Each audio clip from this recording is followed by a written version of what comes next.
Hello guys, ഇന്ന് ഞാൻ ഉണ്ടാക്കാൻ പോണത് മുട്ട മസാല മുട്ടക്കറി. വേണ്ടത് നല്ല ഉള്ളി, തക്കാളി, 5 മുട്ട വാങ്ങിച്ചിട്ട് 5 മുട്ടയുണ്ട്. എണ്ണയൊക്കെ ഒഴിച്ചിട്ടുണ്ട്. എണ്ണ ചൂടാകട്ടെ. ഇഞ്ചിയും പച്ചമുളകൊക്കെ ഇട്ട് ഉള്ളിയൊക്കെ ഇട്ടിട്ട് വാടിക്കൊണ്ടിരിക്കുകയാണ്. ഇതിൻ്റെ ഇടയിൽ നമ്മൾ തണ്ണിമത്തനും കൂടി വാങ്ങിച്ചിട്ടുണ്ട് കേട്ടോ. എന്താ തണ്ണിമത്തൻ ഇവിടുത്തെ നല്ല മധുരമുണ്ട് സാധനം ഉണ്ടോ. പിന്നെ നമുക്ക് ഭക്ഷണം കഴിക്കുന്നതിൻ്റെ അഭിരക്കം ഉണ്ട് കേട്ടോ. അത് നമ്മുടെ നാട്ടിൽ നിന്ന് പട്ടാമ്പിക്കാരൻ കൊണ്ടുവന്നാണ്.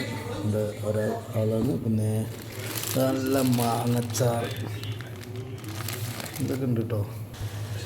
നമ്മൾ തക്കാളി, ചീരയൊക്കെ ഇട്ടിട്ടുണ്ട്. അല്ല ഇനി എൻ്റെ ടേസ്റ്റൊക്കെ അറിയണമെങ്കിൽ കഴിക്കുമ്പോൾ അറിയുള്ളൂ. ഗുബൂസിൽ നല്ല ടേസ്റ്റുള്ള ഗുബൂസ് ഇതാണ് കേട്ടോ. നല്ല ടേസ്റ്റ് ഉണ്ട് ഈ ഗുബൂസ്. മുട്ടയൊക്കെ ഒഴിച്ചത് കലക്കുക. മുട്ട നല്ല പോലെ കലക്കിട്ട് ഇങ്ങനെ മുട്ടക്കറിയും മുട്ട മസാലയും മുട്ട പുളിയും മൂന്നും കൂടി ഒന്നിച്ച് പറയാം.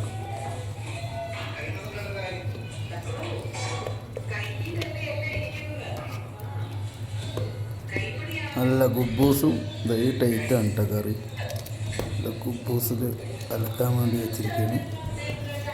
പിന്നെ ചോറില്ലാത്തതുകൊണ്ട് ഗുബൂസും നല്ല മുട്ടക്കറിയാണ് നല്ലതായിട്ട്. അങ്ങനത്തെ മുട്ട മസാലയും ചപ്പുണ്ട്. ഇനി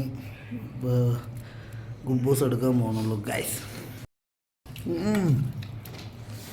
മുട്ട മസാല എങ്ങനെയുണ്ട്? വേറെ ലെവൽ ഗൈസ്.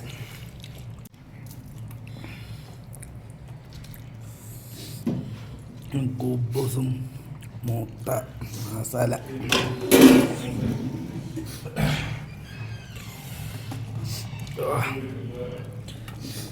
ഒരു പൊടി പിടിച്ചോ.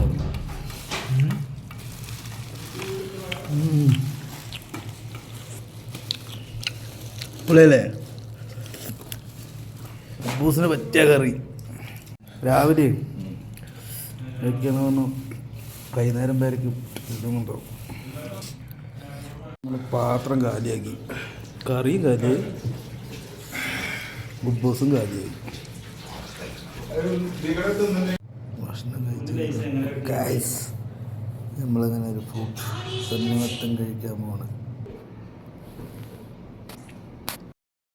ഭക്ഷണമൊക്കെ കഴിച്ച് കഴിഞ്ഞിട്ട് ഗൈസ് നമ്മളിങ്ങനെ ഫ്രൂട്ട്സ് കഴിക്കുന്നുണ്ട്. നല്ല തണ്ണിമത്തൻ്റെ നാട്ടിലെ തണ്ണിമത്തന്മാരില്ല. നല്ല മധുരം, ചെറിയ മധുരവും.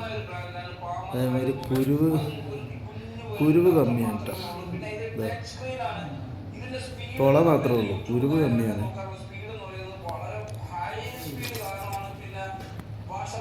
ഓ എന്ത് ടേസ്റ്റ്, എന്ത് മധുരം.